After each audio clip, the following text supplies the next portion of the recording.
jubbaland laf dhabarkeeda waay maanta waxaan na qabatay oonan istaahilin oo markaati leh dadkii soo dhaawacmay oo la soo qaaday oo dad u gurmadeen in laga celiyo eelaboorka iridis oo dadka qaar dhibaatada uu imaatay u dhinteen oo saacada meesha lagu haystay oo dadka soo qaaday la xirxiray oo ilaa hadda ay xiriin waxna qabto ma aha mana yeeli doono xisaabtanaana ka dambeeyo marna ma ogolaa doono hadaan nahay beesha Coormal waxna qabtana ma aha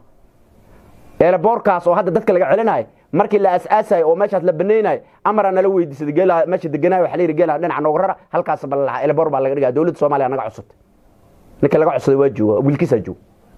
maanta inay dhacda anagoo halka Jubbaland ku soo dhaweeyni oo wixii keenay aheeni oo halkaan intaan ka kaxayn halka geeyni dhaawacayna in eelaboorka laga celiyo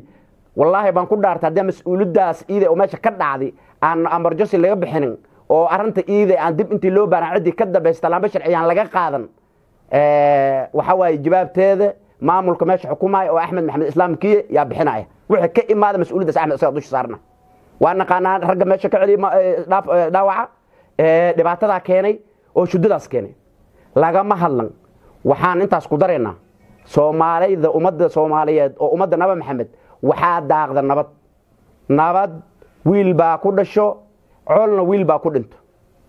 walaalayaal waxa meeshan oo